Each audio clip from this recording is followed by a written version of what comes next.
بسم الله الرحمن الرحيم. السلام عليكم ورحمة الله وبركاته. استكمالا للجيومتري، احنا المحاضرة اللي فاتت شرحنا الستريت لاين، فالمحاضرة دي ان شاء الله هنشرح الشابتر اللي بعده الكونيك سيكشن اللي هو شابتر 6. واول حاجة في الكونيك سيكشن السيركل. طيب اول حاجة السيركل او الدايرة، عايزين نعرف ايكويشن السيركل. اول حاجة السيركل دي تعتبر اول حاجة في الكونيك سيكشن. الكونيك سيكشن دي اللي هي القطوع المخروطيه او من السيركل، البارابولا، الاليبس، الهايبرابولا. فاحنا كل واحده فيهم ان شاء الله هناخد لها محاضره شرح لينا عشان نعرف احنا اول حاجه السيركل او الدايره. الطبيعي ان انتوا كنتوا عارفين ان الايكويشن بتاعتها اكس سكوير بلس واي سكوير ايكوال ار سكوير، ودي فعلا ايكويشن السيركل اللي هي الاوريجينال ايكويشن، اللي هي السنتر بتاعها بيبقى الاوريجين 0 0.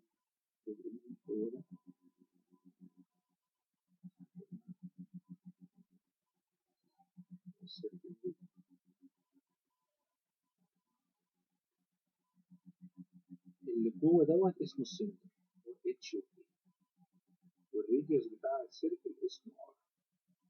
طيب يعني ايكويشن او الجنرال رول بتاعت السيركل اكس ماينس اتش سكوير بلس واي ماينس كي سكوير ايكوال ار سكوير او الراديوس سكوير او نص سكوير. دي كده ايكويشن السيركل. السنتر بتاعها اتش او تي والراديوس ار. طيب احنا يهمنا في السيركل دي نوعين من الاسئله. اول نوع لو انا اديتك قلت لك مثلا اكزامبل اهو، قلت لك find the equation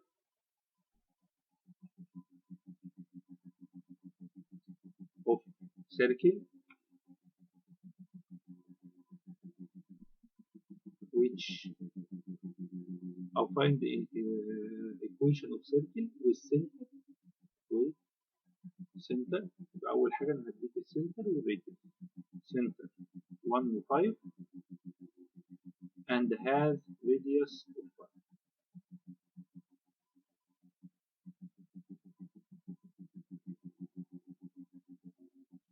radius of 5. يبقى هو كده يا جماعة مديني ال H وال K وال R. المفروض أنا أعمل دايركت سبستيتيوشن أو أقول X minus H square plus Y minus K square equal R square. طب هو كده مديني ال H ب 1 وال K ب 5 وال R ب 5. يبقى أنا هعمل كده X minus 1 square plus Y minus 5 square equal 5 square. ونبدأ نفك البراكت عادي بقى، هيبقى X square 2 times first and second هتبقى minus 2X plus 1 plus Y square minus 2 times 5 times Y هتبقى 10Y plus 25 equal 20. طب لو خرجت 25 دي بره هتروح 25 دي مع 25 دي وهتطلع ايكويشن السيركل x سكوير بلس y سكوير minus 2x minus 10y plus 1 equal 0 او equal 1. دي كده ايكويشن السيركل. يبقى قدامي نوعين من الاسئله، يا اما يديني السنتر والراديوس ويقول لي هات لي ايكويشن السيركل ولازم اكتبها على الشكل ده كده، يا اما العكس، يا اما يديني ايكويشن سيركل ويقول لي هات لي السنتر والراديوس. طيب ايكويشن السيركل وهات لي السنتر والراديوس دي يبقى لازم حضرتك تتعلم حاجه الاول اسمها الكومبليت سكوير. وحضرتك خدت الكومبليت سكوير ده في الانتجريشن في ماس 1 باي يوزنج كومبليت سكوير. لو انا عندي مثلا اكس سكوير بلس 8x بلس 61 ايكوال 0 وعايز اعمل لها كومبليت سكوير. كومبليت سكوير عباره عن ايه؟ بعمل براكت وجوه البراكت ده بعمله سكوير. ايه هو بقى بكتبه جواه؟ روت الفيرست الجذر الاول وهاف كوفيشن الميدل ونص معامل الثاني، وزي ما هو باشارته يعني لو ده بوزيتيف هيبقى بوزيتيف، لو نيجاتيف هيبقى نيجاتيف. ده بوزيتيف، ال 8 دي نصها 4. ليه؟ عشان حضرتك لما بتيجي تفك البراكت بتقول الفيرست سكوير اهو اكس سكوير 2 تايم فيرست تايم سكند فيديني الميدل تيرم اللي هو الترم اللي في النص ده. اللاست سكوير وده مش موجود عندك فحضرتك غصب عنك هتعمله ماينس، يبقى لازم الساين اللي بره دي تبقى ماينس. الفور دي هتخرج بره البراكت سكوير عشان احنا زودناها جوه البراكت لما يجي يتفك، لكن ما عملنالهاش ماينس بره. بعد كده بلس 61 ايكوال 0. يبقى الايكويشن عندك اكس بلس 4 سكوير وده ماينس 16 بلس 61.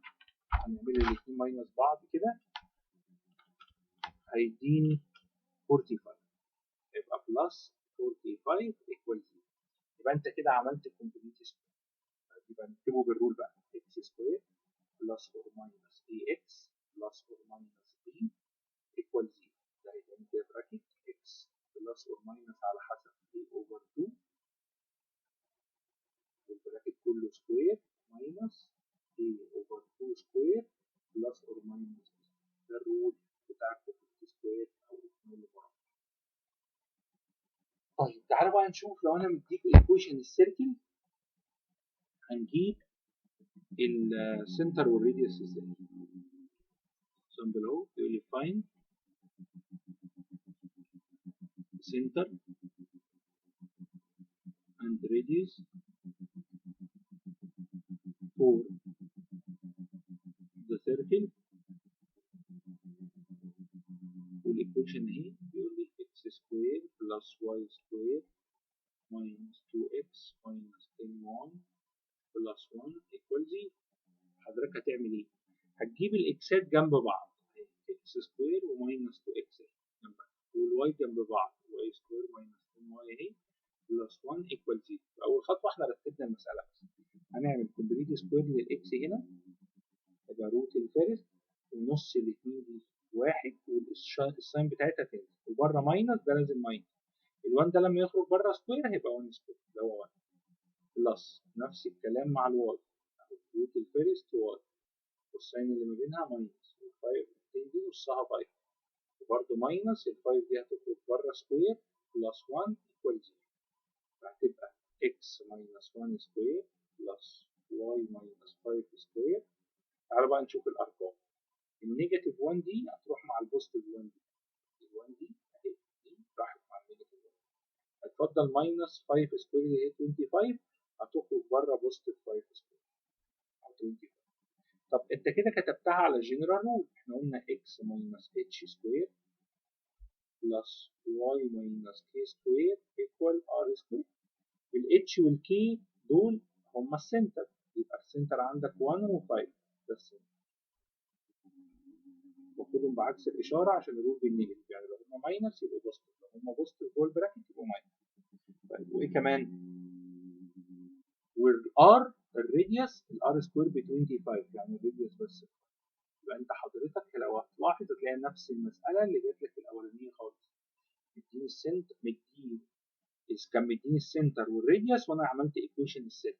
المره دي العكس هو مديني السيركل وطالب مني السنتر والراديوس. طيب عايزين نخلي بالنا بس حاجه كمان ان الكومبليت سكوير يا جماعه ما بينفعش الا لما يكون الكوفيشن بتاع الاكس سكوير بالبوزيتيف يعني بوزيتيف قصدي لازم يبقى بوزيتيف ولازم يبقى 1 ما ينفعش يبقى فيه ارقام دي عشان اعرف اعمل كومبليت سكوير. ونفس الكلام بالنسبه للواي لازم الكوفيشن بتاع الاكس سكوير يبقى بوزيتيف ولازم يبقى 1. تعالوا نشوف اكزامبل تاني. برضه find the شوية find the center and the radius for the circle. ممكن ناخد واحدة بقى الكوفيشن بتاعتها مختلفة 2x سكوير plus 2y سكوير plus 8x minus 2 minus 12y minus 4 equal 0. طيب حضرتك مش هتنفع تعمل كومبليت سكوير الا لما يكون الكوفيشن بتاع الاكس سكوير والواي سكوير 1. فكده ممكن اعمل الايكويشن كلها ديفايدد 2. هيطلع لك اكس سكوير بلس واي سكوير بلس 4 اكس ماينس 6 واي ماينس 2 ايكوال. ونرتب ناخد الاكس جنب بعضها اكس سكوير بلس 4 اكس جنب بعض والواي جنب بعضها واي سكوير ماينس 6 واي ماينس 2 ايكوال. وبعد كده نعمل براكت سكوير فيها اكس بلس اللي هي الساين بتاعتها ونص ال 4 2 وبرده ماينس 2 دي هتخرج سكوير بره تبقى كام؟ ودي برده بلس الواي ونص ال 6 دي هتبقى 3 سكوير وال 3 دي هتطلع بره سكوير كده تطلع بره سكوير كده هتبقى 9 ودي برده 2 دي خرجت بره سكوير كده بقت 4 ودي برده ال 3 سكوير بقت 9. بعد كده ماينس 2 ايكوال 0 هتبقى الايكويشن اكس بلس 2 سكوير بلس واي ماينس 3 سكوير ايكوال نجيب بقى ماينس 4 وماينس 9 نيجاتيف 13 وماينس 2 يبقى نيجاتيف 15 هتخرج بره ايكوال 2.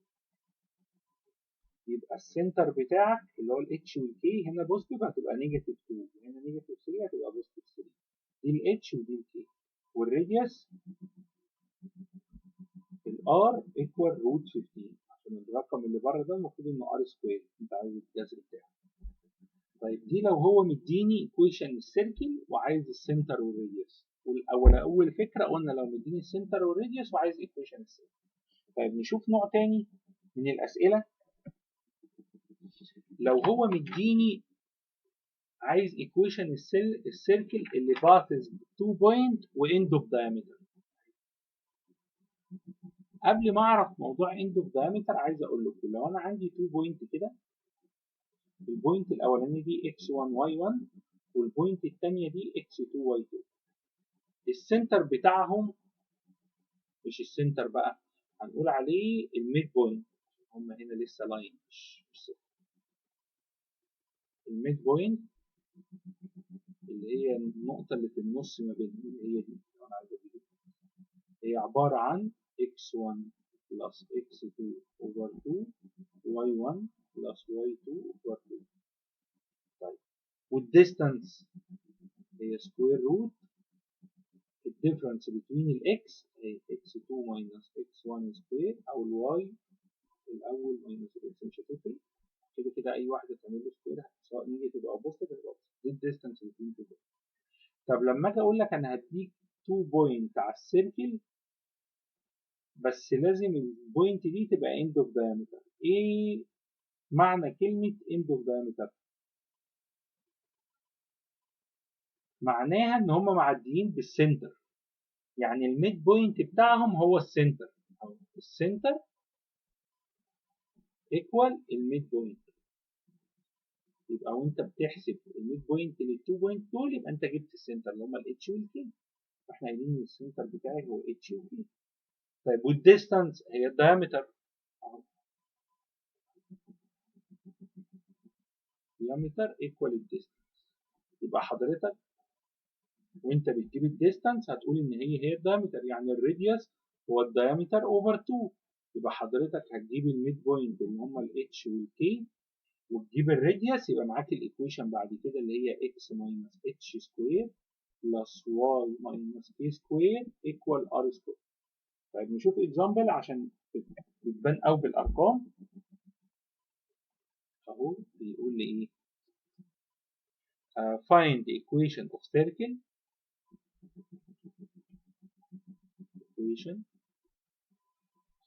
of circle in which the point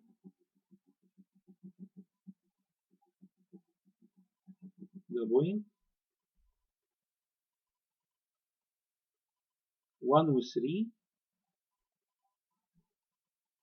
and 5 و negative 7 are end point of one diameter. are end point ولازم يقول الجملة دي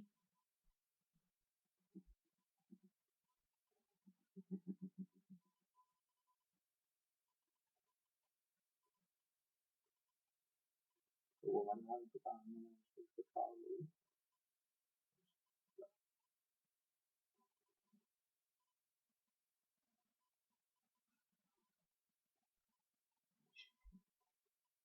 طيب طيب تعالى بقى نشوف احنا هنجيبها ازاي، او الايكويشن بتاعتها هتبقى عامله ازاي. طبعا هو مديني 2 بوينت، فحضرتك هتقول له السنتر ايكوال x1 بلس x2 اوفر 2، والثانيه y1 بلس y2 اوفر 2، ده السنتر بتاعك. فهتبقى 6 ديفايدد 2 هتبقى 3، وهنا نيجاتيف 4 ديفايدد 2 هتبقى نيجاتيف 2، هي دي الاتش ودي الكي، ده السنتر. طيب الراديوس ايكوال الدايمتر اوفر 2. طيب نجيب الدايمتر الاول، هو سكوير روت الديفرنس بين الاكس الاول 5 ماينس 1 سكوير بلس نيجاتيف 7 ماينس 3 سكوير، فيطلع روت 160. يعني الار ايكوال 2 تحت اهي، والديستانس فوق هيبقى 2 روت 29. ال 2 دي هتروح مع ال 2 ديت، هيطلع الراديوس ايكوال روت 29، ده الراديوس. كده معايا السنتر ومعايا الراديوس. طب الايكويشن بقى x minus h سكوير بلس y minus k سكوير ايكوال الراديوس سكوير. يعني x minus ال h طلعت بكام؟ نرجع كده نشوفها ب 3، x minus 3 سكوير، والواي الكي طلعت بنيجاتيف 2 ماينس ماينس هتبقى بلس 2 سكوير، ودي روت 29 سكوير، وهنطلعها ب 29 على طول. يعني الايكويشن ممكن افكها زي ما قلت لكم، لازم نسيبها على الجنرال فورم، اكس سكوير ماينس 6 اكس بلس 9 بلس واي سكوير بلس 4 واي بلس 4 ايكوال 29. يبقى هنجمعها اكس سكوير بلس واي سكوير ماينس 6 اكس بلس 4 واي، وبعد كده 9 بلس 4 13 تخرج بره هتبقى 16، او اعمل دي ماينس 16 ايكوال 0. يبقى هي دي الايكويشن بتاعت السيركل بتاعتي. يبقى انا كده جبت ايكويشن السيركل اللي باثنج ثرو 2 بوينت، ولازم يقول لي اند اوف دايمتر. طيب هنشوف اخر فكره، بيقول لي ايه؟ find equation find the equation. هنا يا جماعه في الكتابه عشان في حاجات ما بتظهرش قدامي ظاهره، والاقيها كتبت فجاه على الكمبيوتر على اللابتوب، معذره. find the equation of circle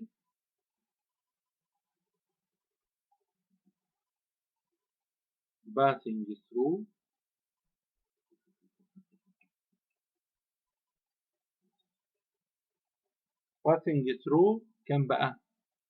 the origin، ماشي، وكمان and through the point